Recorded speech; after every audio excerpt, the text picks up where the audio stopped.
there are 4 steps or stages to the very long system of meditation. 3 of them we have addressed so far in these 2 weeks together, and the 4th I'm going to be speaking of today.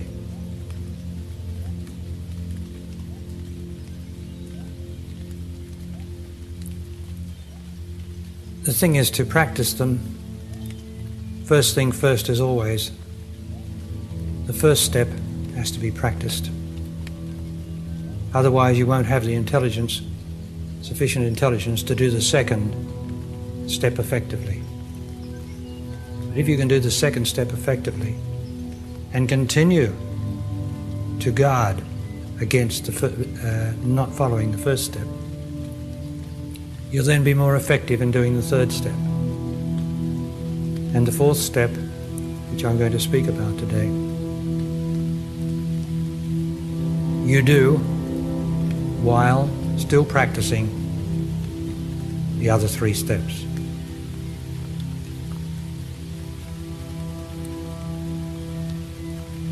A system is an organization, organized, material or immaterial procedure, organized. That's why it's a system, it's whole. The steps are only part of method, and the method should always lead to the embracement of the whole. So each step is a method to approach the whole. The first step in this meditation is not to take any prisoners in your living life. And at the same time, to let any prisoners that you have taken go. You'll remember I've described that we hold our prisoners as emotions inside our belly and our chest. And these are the resentments that we have felt deeply, and perhaps not so deeply sometimes, against other people and events in our living life.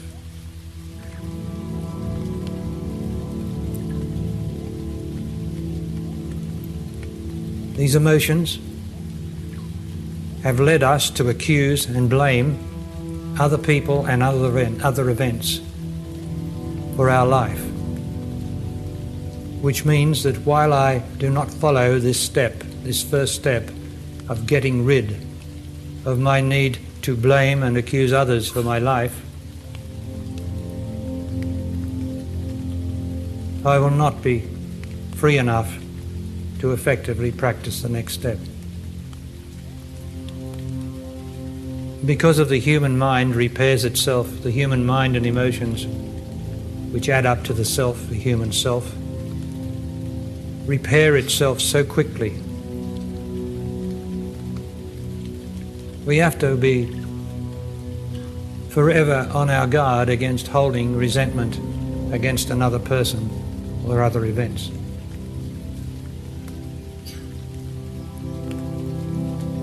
It is one thing to walk away from an event or anything, if it is possible, that causes difficulties in your life, or to see it through, whichever you are moved to do at the time. But it is another thing to hold on to your resentments against other people, particularly other lovers and other events. Well, you have to face the fact. To be able to meditate, you have to face the fact that you can't meditate unless you are still.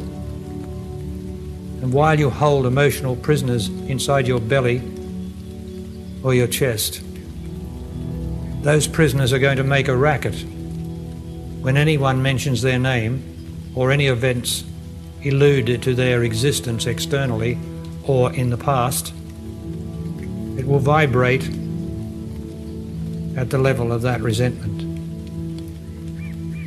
And so you will not be able to be still.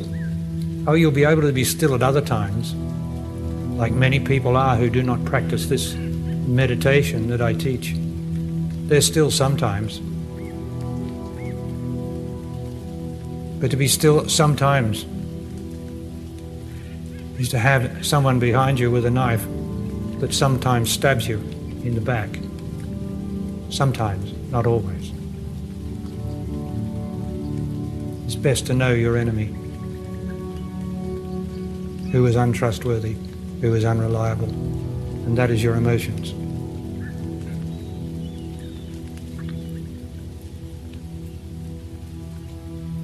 So that's the first step in this meditation practice. And anyone who endeavors to practice this meditation without practicing that is only going to have partial success.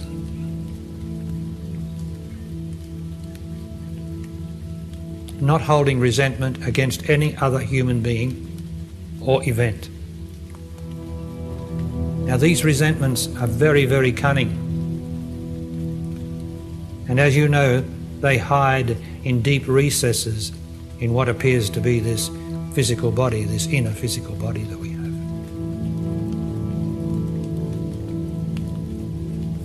And those resentments are very, very quick, very swift to come to the fore, to come to the mind, to come to the registration of the mind, so that you feel resentment, you feel betrayal, you feel hatred, you feel something. And what we're endeavoring to do through this meditation and through being with these together for these 14 days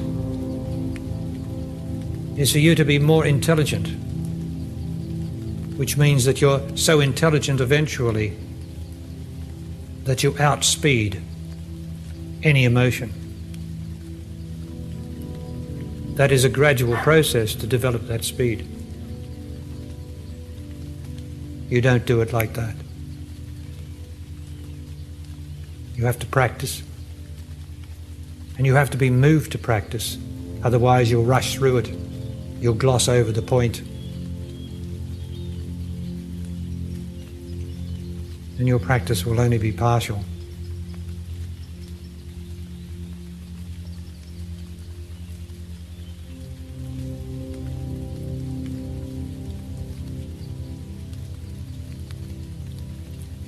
So that's the first step, right? To stop accusing or blaming anyone for your life. That's a very big step in the human condition. Because every time you have an argument, you are blaming someone for your life. You are complaining about your life in your argument. You are taking a position. And if that someone else or other events can control your life so that you are unhappy or argumentative or angry, then you are a slave. You are not free. All this talk of spiritual freedom, what does it come down to? It comes down to what I'm saying.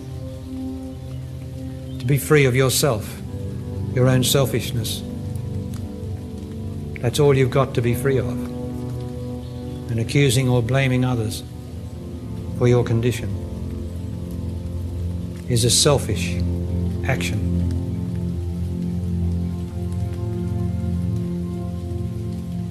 But is that true? Or am I in dreamland? Am I making this up? But if you're intelligent enough to just listen in your own experience, you'll see that what I'm saying is the truth and has to be the truth. That the human race has been going around blaming each other and events for its unhappiness and its ignorance since time began. And all it's done is provoke more and more unhappiness, more self-doubt, more lack of love. But you have to see this for yourself. I can only tell you the way.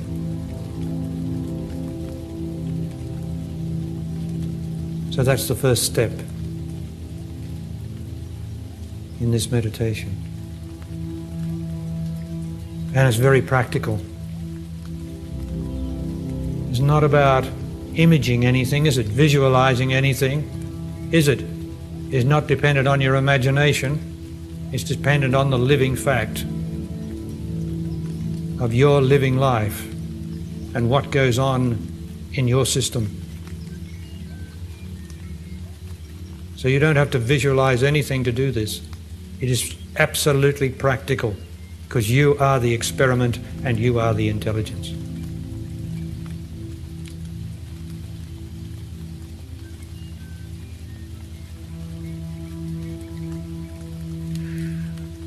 The second step in this meditation is what you have been practicing, and we're going to do it now, is to have sufficient one-pointedness of intelligence to focus on the pure sensation that is every moment in that body.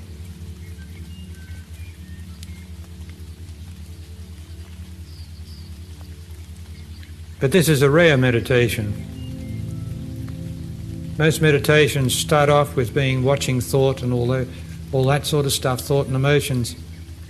But we're through that. Once you can do the first step in this meditation, it's not necessary to watch your thought. Your thought process, which is always troublesome, always is misleading.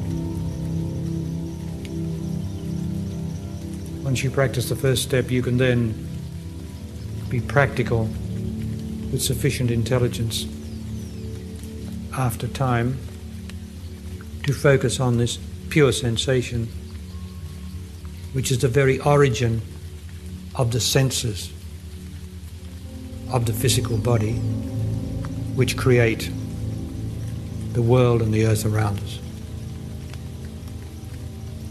That's pretty fundamental, isn't it? And if you're not sure of that your body and senses create the world, then you'll have to be more intelligent in your self-discovery, in your self-examination to see what is the fact here. Is what he's saying true? And that takes a lot of intelligence to break with the scientific idea that there's something out there that matters. It takes a lot of intelligence to break that addiction. But that's what we're concerned with, isn't it?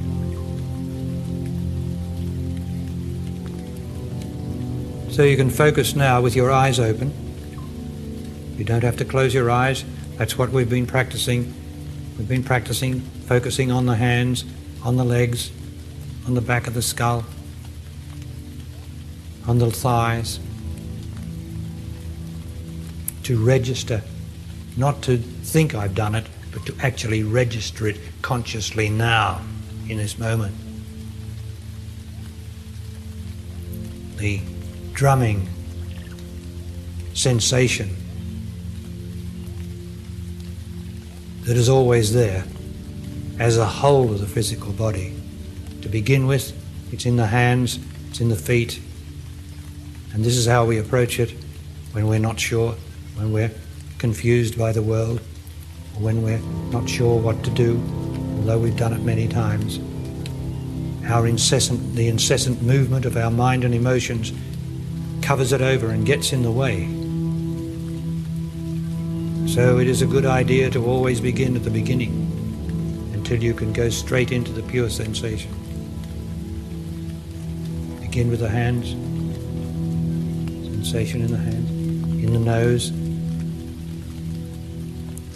in the cheeks, back of the skull, thighs. And as long as you are intelligent enough to get the pure sensation, you can do it in the front of your body, in the soft tissue area. But you have to be very careful as soon as you start focusing on that, because it is possible to confuse the movement of your emotional prisoners in there for pure sensation, and to say, I've got it, when you haven't got it, because emotion hides in the tender sensation, in the tender tissues of the body, which is the chest and the belly. That's the seat of yourself. So best to familiarize yourself with the rest of the pieces of the body and bring them together as a whole, and then when you've got the whole, you will get the chest and the belly and everything, because there's only the whole of the body here. Now, of course, with your divided senses, just to show how unintelligent they are, you cannot register the whole of your body. You cannot see the whole of your body. You can't see your back. You can't see the soles of your feet. You can't see your side. You can't smell all your body at once.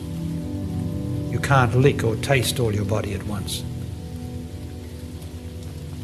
They're all differentiated, all different affirmations that you have a body. There's not one of them that is total. That just shows you how partial, means how separative and divisive your senses are. Well, your sense of sight would say, I see. And your sense of sight cannot see everything. Can only see one little bit of everything. And the same with every sense. So it just demonstrates to yourself the failure of the physical senses to give a full report of anything.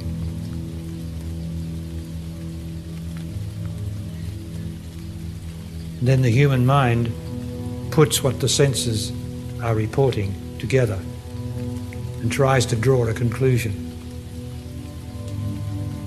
But as the senses are all separate, and the sense of sight is not the same as the sense of hearing, there's always confusion occurring in the conclusions drawn from the senses. That's just to demonstrate to your intelligence how unreliable these senses are, which we rely on totally to give us a clear picture of existence. And they certainly don't. That's why we're all so self-doubtful, confused, unhappy, until we got something of value to focus on. Something of value to focus on could be somebody that you love and that loves you. That's a very powerful focus in the external world. And as long as that remains true, that while you truly love one another in the way that I have described, then that focus will show you something whole, something that's intangible, but something's whole in your life, because it's love. But you can't count on it because it's outside the body. You can't conclude that it's forever. The love is forever, but because it's focused on an object outside yourself, you can't be sure of that, because everything outside changes and everything outside departs or dies. This is part of the meditation of using your intelligence to see things as they are and not as the whole human condition accepts them. For it remains that I in that body, listening to these words, am the only intelligence on earth. I am the one that it all happens to. I am the one alone that knows pain. I am the one alone who knows whether I'm lying when I say I love you.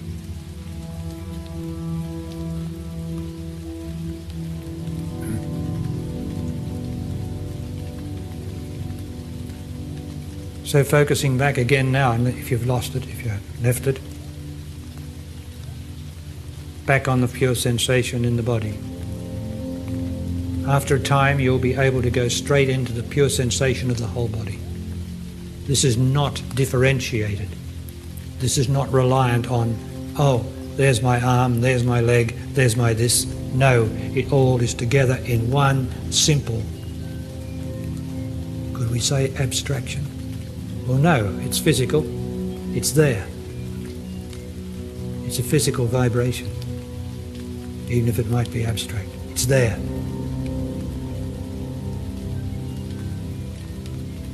But it is true because of the habit of the mind and emotions in trying to pull everything together. The mind and emotions will get confused about not having the appearance of a physical body, which it's so used to having by imagination. So the mind and emotions, when you are focused on this sensation of the whole body, will visualize for you an arm, your right leg, or your right arm, or your right elbow, or some member of your body, some piece of it, because it can't visualize the whole except in an amorphic imagination. It can't visualize the whole because it's never seen the whole of your body. So you can only visualize what you've heard, what you've seen. If you've only heard about it, you fill in the rest with imagination.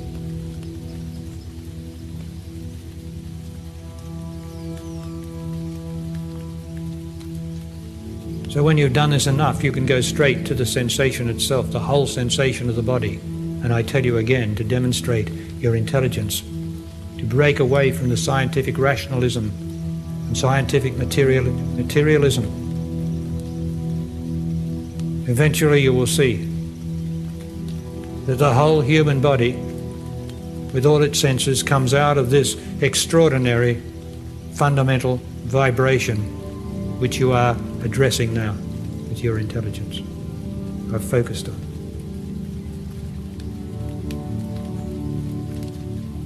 And if the senses produce whatever you're seeing, or whatever you're tasting, whatever you're feeling, if the senses do that, then the senses are reproducing this external existence. This is an extraordinary transformation from rational thought and rational interpretation to being able to see things realistically as they are. And it always begins here, inside the body, listening to these words or speaking them.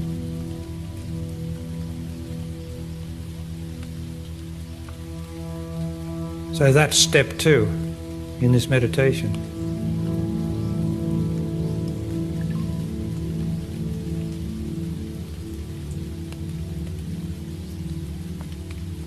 And going along with that step 2 is another practice.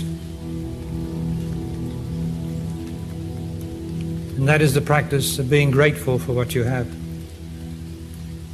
Or you will not manage step 2 until you show more gratitude for what you have. The simple things that you have. I don't have to go through those surely now.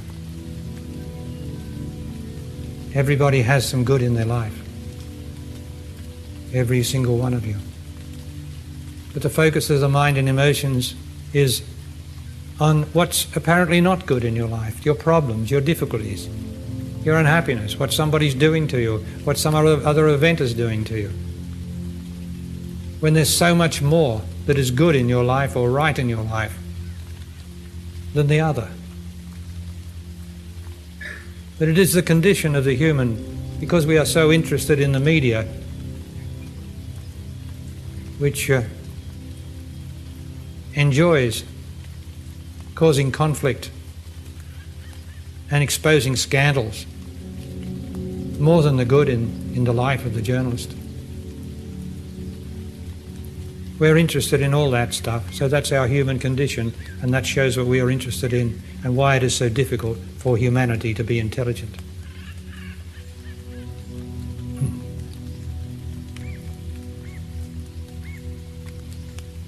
And what can I be grateful to, Barry? Well, you can be grateful, once you're intelligent enough, to the source of everything, to the source of your life. Perhaps you're like the scientists and think you have no source. There's just something that happened, some extraordinary, blind vision of scientific materialism. It just happened, and then it evolved. No plan, no scheme, nothing in advance. It's all been perfectly planned, thank you very much. Every moment is planned. When I look at the sea, I say to Sarah, every wave accounted for, every bubble accounted for. But this takes extraordinary intelligence, of course, to see. Not to imagine, not to make up, not to make intellectual rote, but to actually see everything accounted for. Magnificent. Do you think your birth is not accounted for? Do you think your death is not accounted for? Do you think they just happen? That you can just walk in front of a car? Well, that's what scientific materialism thinks. Just happens. One thing follows another. And it's true that one thing follows another. But in the world of intelligence, only that which evolves follows one thing to another. Whereas intelligence does not evolve. Intelligence is always there in its full capacity, always here, in everybody to its full capacity.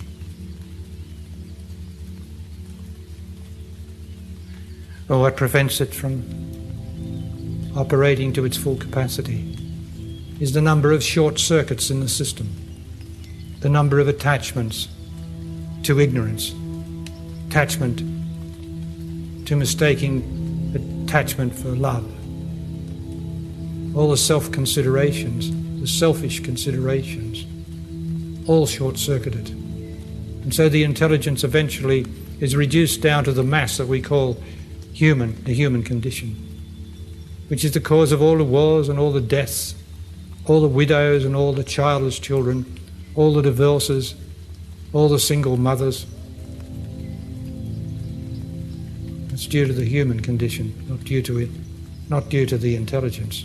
It's due to the restricted, short-circuited human intelligence. So the idea is, because it's all given, because this intelligence is given in that body, by simply having a body, a human body, it is given to you that the potential to realize the capability of intelligence while in a physical body. Well, science is certainly not doing it. Science is certainly misleading us. Oh, sure, science is responsible for my Sony motor car. Not my Sony motor car, what is it? Toyota, yeah. Yeah, my Toyota motor car. I think it's got 6 speakers, I don't know whether it's got 6 or 12, but I can listen to the radio if I need to. It's got everything, you know, even what the little cars have these days have everything that my Toyota has on it. And more comfort and convenience, more radios that have got 6 megawatt blasts, you know, for the teenagers. Blast everyone out of existence if they could. That's science, it can do that. It can put pictures all over the wall. Soon we'll be walking into the house and we won't even have to exercise our finger to turn on the light, will we? You know, it's all going to happen, isn't it? But it's not intelligence. And then we have the silly scientists working on artificial intelligence. They call it AI or something. They're so stupid. Instead of working on the intelligence that they have, they try to build robots. While they're a robot, they'll build robots, right? But it won't be intelligent. The robot builds a robot.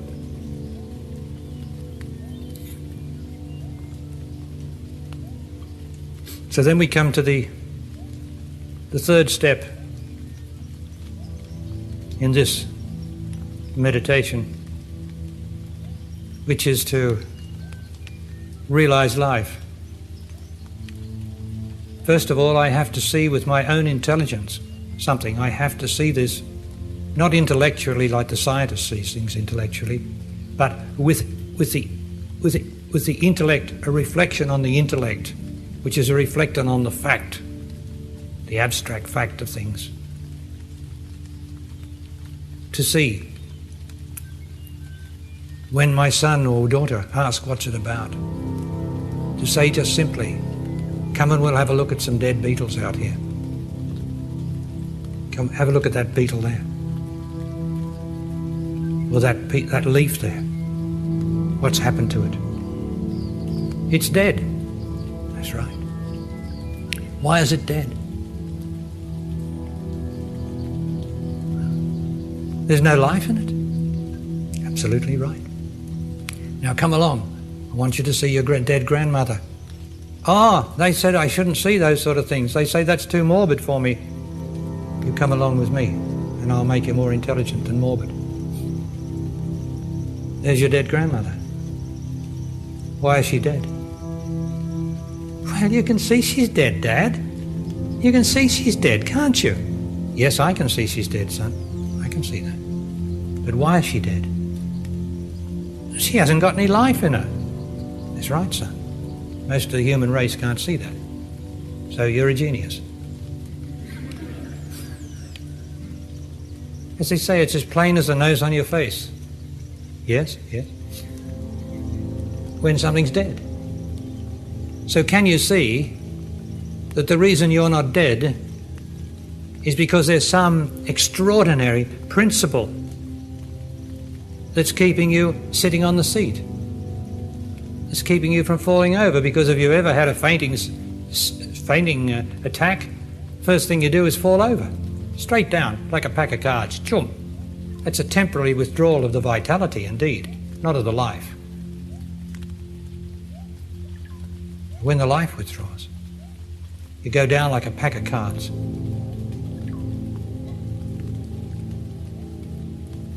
But can you see this? All it requires is for you to see it, not to imagine it, but to see it with your intelligence, that this is so, through the demonstration of nature, through the demonstration of every death. This is so. But while we are not intelligent enough just to see the simple fact that there is something animating our body all the time, we can't be intelligent. Or we haven't got the time for doing that between the mortgage, our love life, and all our stupid ideas of what life is about.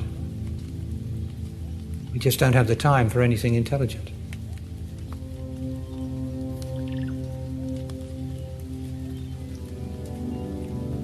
Now, in this meditation, I've also given you the other aspect of this life, which is demonstrable in your daily life at any time underneath your emotions and thought processes. What is this life, Barry? So that I can know it's there. When I can't see it intellectually so clearly, how can I know it's there? It is the well-being in your body.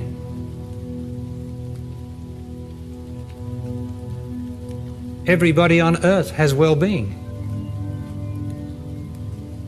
That's why it's possible to rush off to the football on Saturday afternoon, or for so many people to glue themselves to the television to watch sport of any kind in Australia.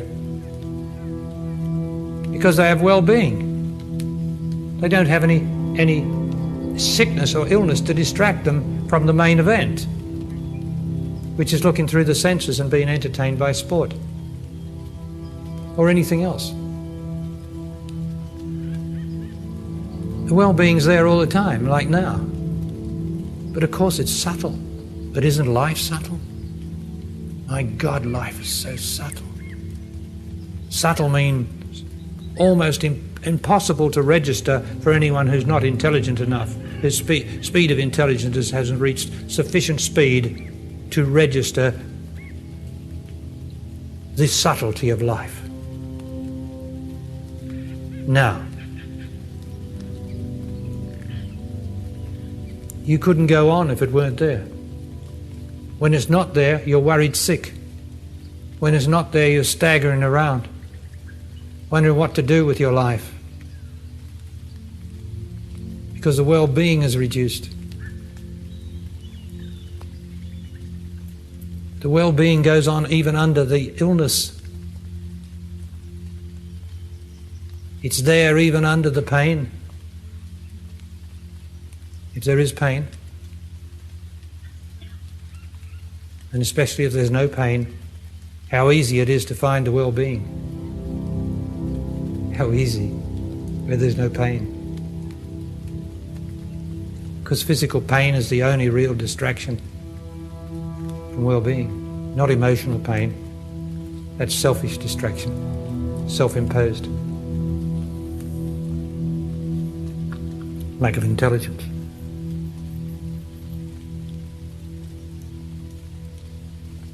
So do you ever have any well-being in your body? Perhaps you have it now. Perhaps you could say, I have it now. Well, why wouldn't you say, I have now? Why not? It's there. Its name is life. But how subtle that is for us creatures who are so busy watching the football, being entertained by gossip and scandal. How habituated we are to that which is not subtle, which is gross and mostly vulgar and unhappy and tormented. That's what we relate to, instead of to the subtlety of the beauty of life now, because life is beauty. And then, if you can only see that there's only one life, I know the New Age people say we're all one, but bullshit. We're not all one at all. It's absolute New Age crap. The only thing that's one with each one of us is this most subtle of all subtleties, life. In that, the life in the speaker is the same as the life in every one of you. The life in the speaker is the same as the life in the grass, in the trees, in the rain, even in the rain and the clouds and the process that's going on there. It is the same life that's in all of that, the whole earth.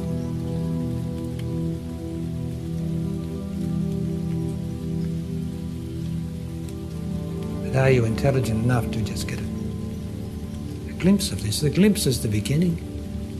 Just a glimpse of it. You can't see what you can't see, but you can see a glimmer of it, because every one of you here has a glimmer of it at least. And you have to be told that it's true by someone who knows it's true and whom you know knows it's true.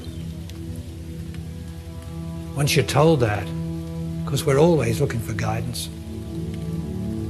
We're always asking what's the way to the Commonwealth Bank, or how do you get here, how do you get there, where's the map? That's our businesses. Always trying to find a way. And that's why you come here, because somehow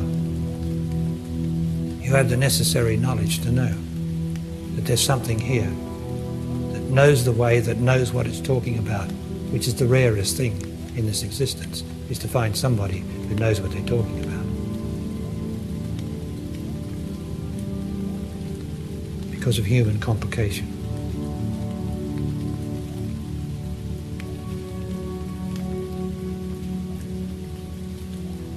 Now again, I have to draw attention to beauty, because life is beauty, and beauty is life. And the more I see beauty in the life around me, the more life there is in me, and therefore the more beauty is in me. But I can't see my own beauty. It doesn't work that way.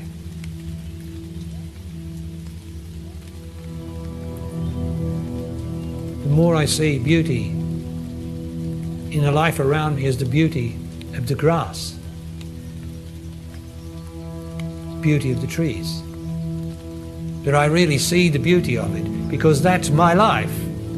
That's the same life I'm seeing in that. That is a mirror of how I am inside, is the beauty that I see outside and that I acknowledge outside of me in the appearance of nature is the beauty in me. But you can't accept that intellectually, you can't accept that as being real. It has to be real, be made real by you seeing more and more beauty. That means seeing more and more life as it is, the purity of life. But what we tend to see, and quite rightly so, at that level of our perception, we see the beautiful creatures, the beautiful birds and the animals. We see them. We see them and we say, aren't they beautiful? Isn't it beautiful? What a beautiful bird, what a beautiful creature it is. And the innocence in its eyes and the innocence of it. Because it doesn't have any intentions like we have. It doesn't have any hidden agendas. It's just what it is.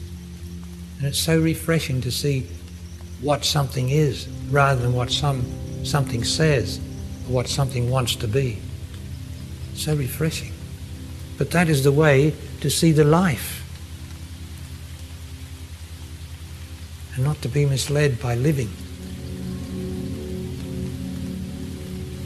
See, living means that all things must die. Living means all things must age. That all things must be tormented in some way or other, finally or midway by pain. Physical pain. Deprivation of some sort. That's what living means. But if we only see the living, we miss the life.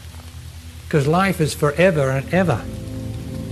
And as it's the same life everywhere, and it's not different in any particular person or thing, it's not different in the fox to what the life is in you and me. It's no different. Isn't that wonderful? Well, I find that wonderful. There's nothing special. Only life itself is special.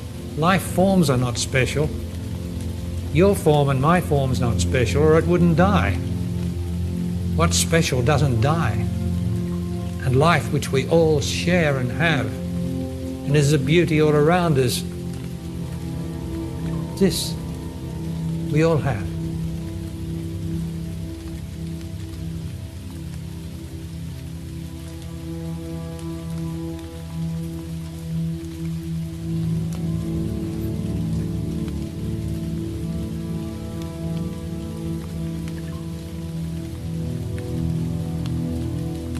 So there, we have the first meditation, the second meditation, and the third meditation. What is the fourth meditation, Barry? Do you know I can't remember? Oh yes, I can. He's always there. So now you're sufficiently intelligent to have come right up to where the subtlety of life is discernible to you in your own experience. Maybe not all the time, but you do see it. You see glimmers and then you see shining bits of it. You see this life that I've just spoken about, which of course is your life. Because it's in all of us. It's your life and it's my life. Isn't it wonderful?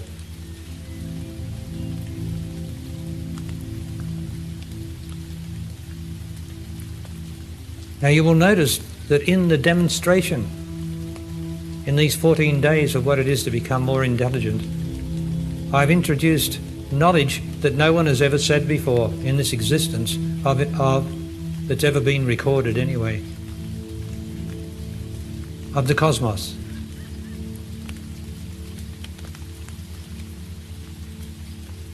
I frequently go into the cosmos. If you get my new book, Where the Spirit Speaks to Its Own,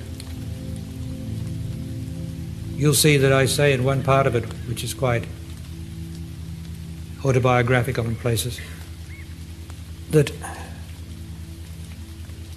only the cosmos, that only the universe is vast enough to demonstrate the love between man and woman. And then I go on and demonstrate that. So the cosmos is a symbol, symbolizes the most important things in our life. And you'll recall that what I spoke to you about last, yesterday or the day before, was about you have to get sufficient speed of intelligence to get liftoff from the world, the planet which is embraced or covered over by the world, which we have built over the earth that is there, that God made. And we're terribly attached, in the first instance, to the world, more attached to the world than we are to the earth. So we're terribly attached to the world, of our emotions, the people that we love, of our unhappiness, of our unfulfillment,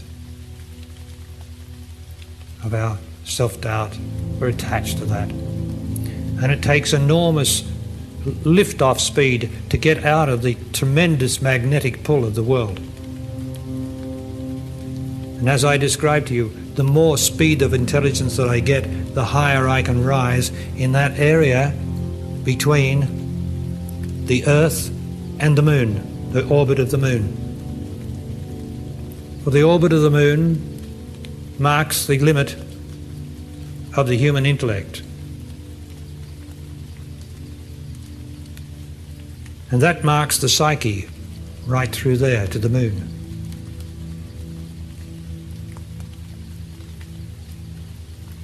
And that's the lunar area of the Earth.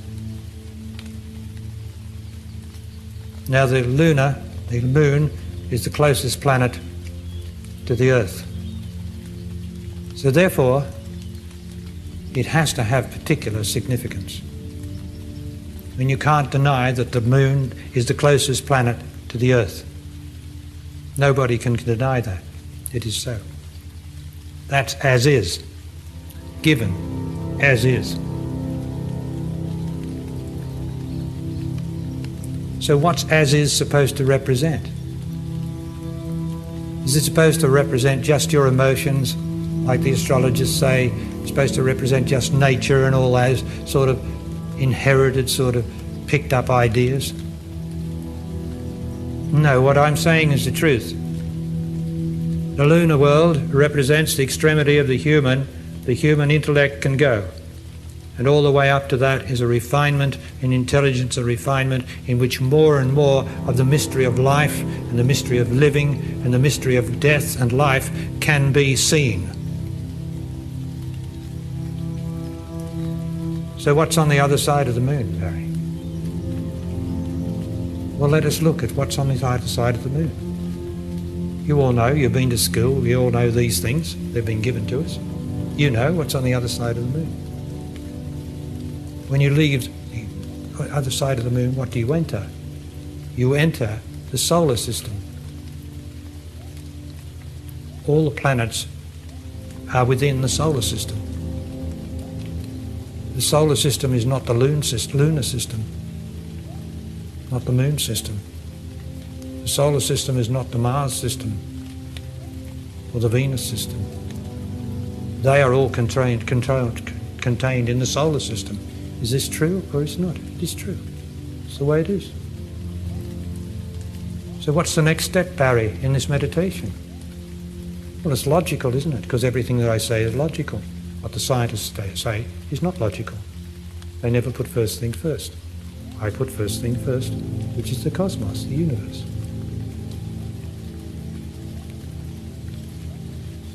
The next step is for you and me, through meditation, to enter the solar system. Once we are sufficiently intelligent to go beyond the lunar influence, the influence of human emotions, human thought. And for this, we look inside the body that has been rightly named by the ancients and by in all languages. we look at what in English is called this solar plexus. In the Dutch, I think it's called plexus solaris, isn't it? Solaris? What is it, Bart? Plexus solaris, solar plexus. Huh? I don't know what it's called in Germany. Anyone tell me in German? Huh? Sonnengeflecht, right? Solar plexus? Is that what it means? Huh? So in Finnish, please? Yeah, okay. Does it mean solar plexus? Does it mean here? So here we have, common to all the languages apparently, one thing represented by the human body. Solar plexus. But what the humanity doesn't realize is that this is the way out. This is the next way out, past the moon. So that's where the next step in Barry Long's meditation goes. To go beyond the moon, you have to go into the solar plexus. It does require a great speed of intelligence to do it, but that's not to say that you don't have it. Because you might know that you're doing all of step 1, all of step 2, all of step 3. You might know that you're doing all that. It doesn't matter because you are far deeper. You're far deeper than your mind and emotions can ever interpret or tell you. That's why it's to do with self-knowledge, which is not accessible to us, but which is the power of our intelligence behind what we can see or do. So it does require a great stillness, because stillness is the way. Stillness is the only way. And so to go into the solar system, I have to go through the solar plexus. That means the solar plexus is at the base of the breastplate, in that little hollow in there at the breastplate, in there somewhere. It's a plexus of nerves. So we say in the physical body, it's a plexus of nerves, of enormously sensitive meeting of a great cluster of what we could call nerves. Great sensitivity there. It's great sensitivity of nerves or whatever, because really it's a great sensitivity. It's a great sensitivity of knowledge, and it lies between the belly and the chest. And as you can see from what I've been talking to you about, and what I trust you see in your own experience, that your emotions gather in your chest and they gather in your belly. And so it is possible. They are like the guardian to the subtlety of the solar plexus, for getting into the subtlety of the solar plexus with the intelligence, to be able to focus on there without getting some reverberation or echo from the emotion in the chest or the belly. So you can see why it's so important to have got rid of, to a very large degree, self-consideration, get rid of blaming and accusing others, get rid of this terrible thing that I'm doing my whole life, that nobody else is doing it, getting rid of all this dependence on other people and other things to become more intelligent. You can see, otherwise I will start to sense my emotions as being the subtlety of the solar plexus.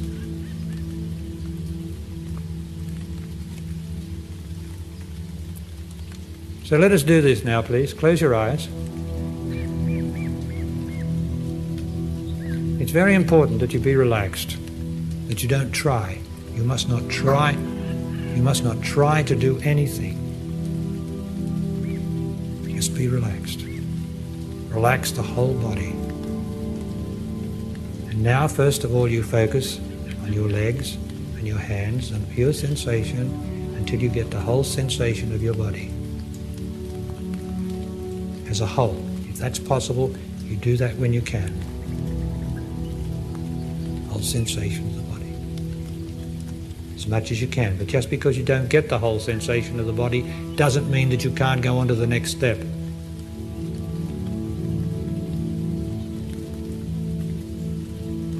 The next step, after the first step, in which I've said not blaming others, not accusing others. Second step we've just done. Third step is to somehow or other acknowledge the life in your body, which is the well-being in your body, which you have now. Well-being, why not? Why wouldn't you have a smile on your lips? Why wouldn't you? Because the body smiles when there's well-living, when there's well-being in the body. The body actually smiles because of the sweetness of its own well-being, sweetness of the life in it.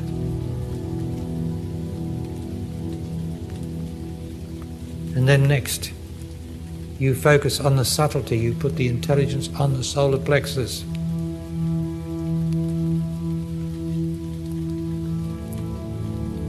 Now that is so subtle that it is nothing compared with everything else in the body.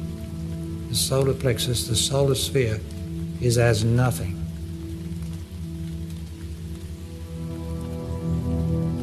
So you're not sensing sensation anymore.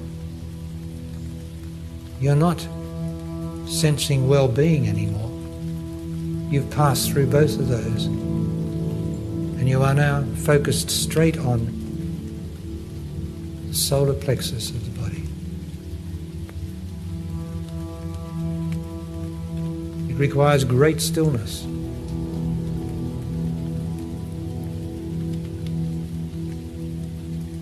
And don't think that you can't do it just because nothing exceptional is happening. The mind is always looking for something exceptional in these states. Exceptional only happens when the mind is quiet and still. That's when the exceptional happens, and you get the breakthrough.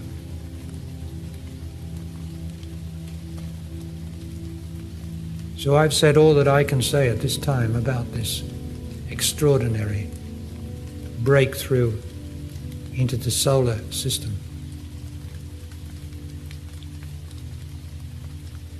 I have to leave it to you to practice, because we only have had 14 days or 12 days so far to really travel this entire cosmos, as it were, between love and everything that we've done. And I don't have time, because it takes a lot of time for you to get this intelligence going, really going through your whole system. Because the first step is as important as the last step. And all the other steps are just as important to the other steps. They're all so important that they form one whole. And that's the way that I am here to impart to you.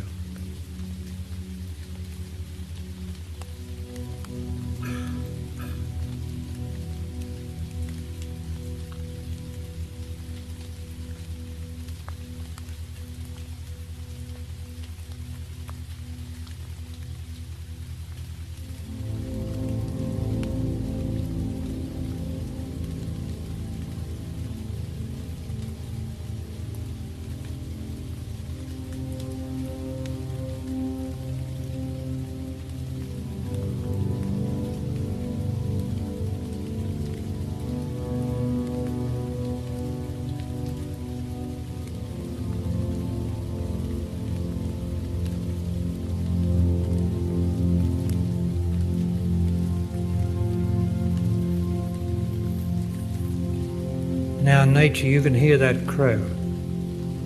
Nature will always try to pull you back into that area between the earth and the moon, for that is nature's area. It will always try to pull you back, to make you think, to make you wonder. But that is the test of one-pointedness, to not be distracted by the calls of nature when you are looking into something so subtle that makes no noise, that has no past. It's just a state. I'm never changing this.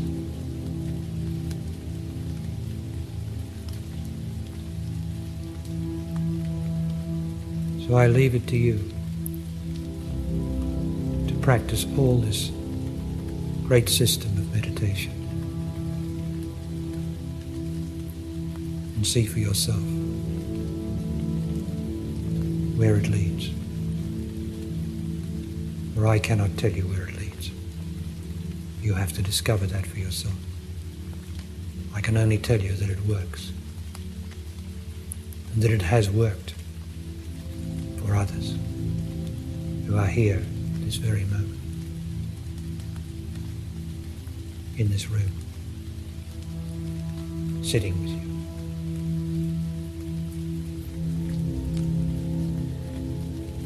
Thank you all. I'm going to break off now for a cup of tea, Kate. 4:25 tea break.